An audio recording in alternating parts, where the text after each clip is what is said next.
So as Bevan said, I'm Becky. I'm the lead prostate cancer nurse specialist here at the Freeman Hospital. Within the team we have 4 nurses and we all take a very active role in all aspects of the pathway. I'm planning to talk today about life after surgery for prostate cancer and discuss the topic of survivorship and what this means within a nurse-led follow-up service.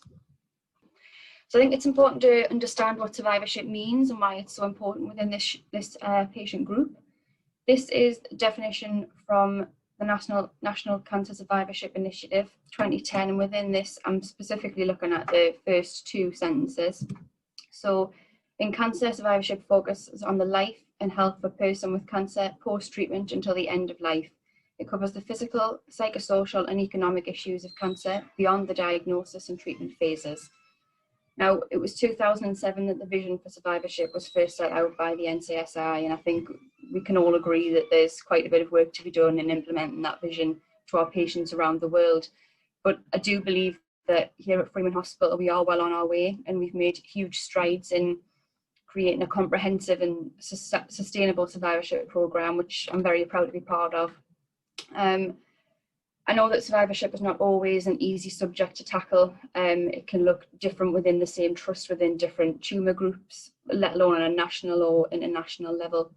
It can mean different things to different people, and one size does not fit all. And I think to do survivorship well, we need to think differently about the process of support and follow-up and ensure that we are treating patients reactively rather than prescriptively.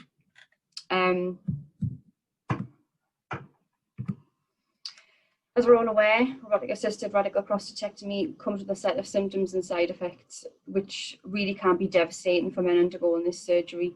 And speaking only of the physical, that can include sexual dysfunction, incontinence, erectile dysfunction, the penile shortening from surgery, and that's to name but a few, which says nothing of the psychological impact of surgery, which can be far-reaching and complex. So here at the Freeman, we have developed a programme which is followed by all of our men undergoing RARP, and it's been shown to improve patient experience significantly. And this actually starts before surgery even takes place. So men will see their consultant urologist to discuss their diagnosis and their surgical option, and they will then be seen immediately after by a prostate cancer nurse specialist. Now, the nurse specialist will provide support and information, answer any questions, and at this point we ask the patient to complete a holistic needs assessment, which basically is a tool to identify the specific concerns of the patient and highlight the areas that really require our focus. I'm not sure if you'll be aware of it, but this is the HN. You can see it's something of a ticky box form. It's not specific to prostate cancer, but what we find is that it helps patients to see through the fog of a new diagnosis and make some sense of the way that they're feeling. And this initial holistic needs assessment almost helps to tailor the conversation to the individual and makes the care a little bit more personal and structures the discussion to make it what's really helpful to that patient at that time.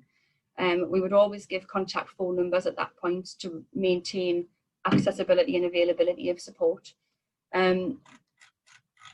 We have also developed a pre-surgical workshop, which is a mandatory attendance to hospital, which takes place within 2 weeks of the patient's surgical date. We generally invite around 6 patients and their partners or carers to the sessions, and it's very informal. They can ask questions at any time, and the purpose of it is to discuss how the patients got to here in their journey and what their journey might look like from here. It's very practical in nature. We hand out catheter bags. The patient can practice the connection to leg bags and night bags. They can practice blood thinning injections on artificial abdomen models. And we try to kind of troubleshoot the problems that have been highlighted to us in the past from patients. And we look to alleviate some of those concerns going in. We can look at bypassing of catheters, blood in catheter bags, problems with constipation, scrotal swelling, and by getting ahead of it, patients know what's normal in the post-operative phase, what is not, and how they can then access help if it's required. We've evaluated the workshop, and the evaluations have shown that it's significantly reduced anxiety, and it means that patients and their families feel better prepared coming in for surgery and what their recovery might look like.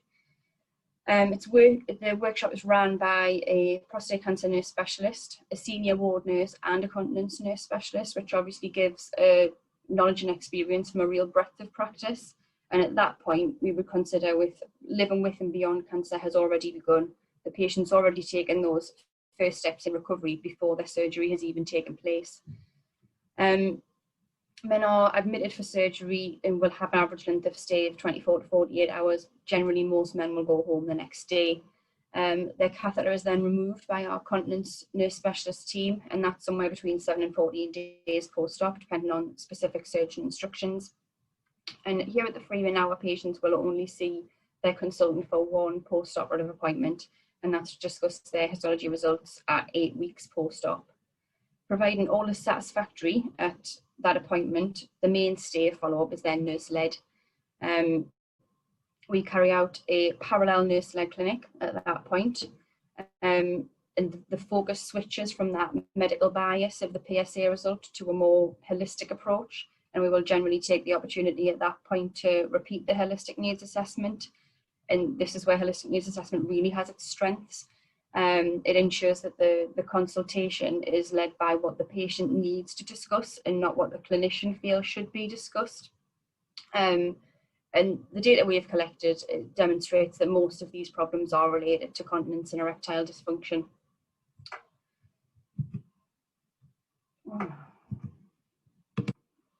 So I think in the past we've tended to ask the question if the patient has had many problems, but we haven't then always acted on that to promote a change in that. And I think that's triggered a lot of frustration from the patients in the past. And it probably comes from a lack of understanding or a lack of realism about timescales and outcomes. But in regard to continence, robotic surgery has without doubt improved outcomes, and most men, if compliant with the pelvic floor exercises, will have a level of continence as soon as the 8-week post-surgical review.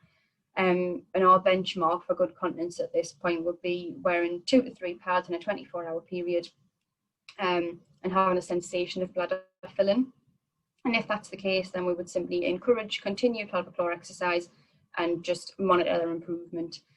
However, if that's not the case and the problem persists after 6 months, then we would be initiating an investigation, and that's usually in the form of video urodynamics. And we'll then treat appropriately following the results. If the results do show leakage due to sphincter damage, then we are able to refer directly to a specialist within our service who will discuss insertion of an artificial sphincter. That surgery will generally take place at about 12 months post-op if there's been no improvement in symptoms, and we can discuss continence management with containment devices in the meantime, obviously for patient comfort and confidence.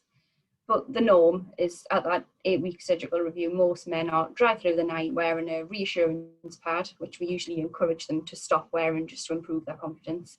And they're wearing 1 pad through the day for stress incontinence, leakage on, movement, coughing, sneezing. And that generally improves over the coming months without a huge amount of input from us, to be honest. We also discuss erectile function at this review. And although all patients are fully counselled by our continence nurse specialist team at catheter removal, most men will still tend to think that post-op sildenafil is given at catheter removal to initiate erectile function, and don't always realise that it's to improve future outcomes in erectile function, but very few men will actually achieve an erection in that time period. So I think it's our job to give accurate, factual and realistic information at this time, so that we're preventing men from having their psychological well-being affected by a misplaced sense of failure. And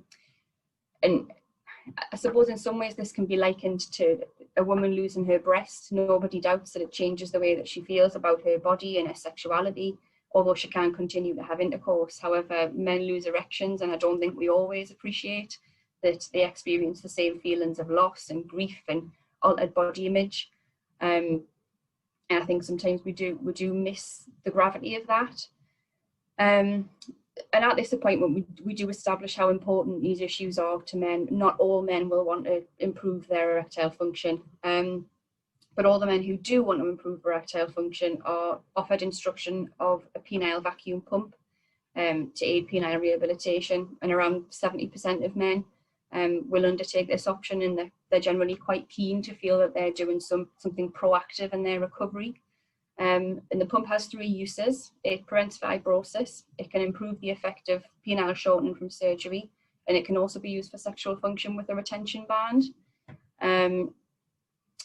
Men who choose not to go ahead with the pump are free to change their mind at any time, but men whose continence is poor generally do delay use of the pump until their continence is improved.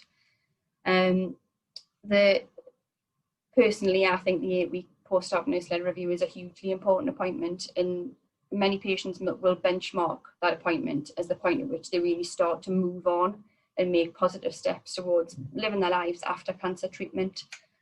It's been and gone, and now we're moving on and we're recovering from that. Patients are then followed up 4 months later, and at which point they're 6 months post-op. And we would always ask the GP to carry out a PSA in the community before that appointment, and then we obviously act on that result accordingly. We address outstanding issues. If continence hasn't improved at that point, then we initiate the urodynamics. We can look at anticholinergics if patients are exhibiting symptoms of overactivity. If men have been using the vacuum pump and have seen an improvement in their erectile function but not sufficient for penetration, then we can discuss with the GP an alternative PDE5 inhibitor. And if there's been no improvement at all, then we can discuss, well, or offer instruction of intracavernosal injections, which not all men will undertake, but those who do are referred to a specialist ED nurse. Basically, the volume of patients is such that it does warrant its own clinic. We can refer for psychosexual counselling if men feel that their sexual function is affected by the psychological impact of surgery. We can refer for relationship counselling, talking therapies if required. Basically, the scope of this clinic goes way beyond the physical recovery from RARP, and many men actually find this to be a bit of a lifeline in signposting to services they would never have known existed on their own. I know that I'm very lucky to work in an incredible team who have really supported each other in creating this vision of an inclusive and comprehensive follow-up programme, which was initiated by my colleague and good friend, Sister Jill Ferguson. We are very proud of what we're delivering here at the Freeman, and we will be thrilled to hear from anybody who has further questions on setting up survivorship services or nurse-led services where you are. Thank you very much for your time today.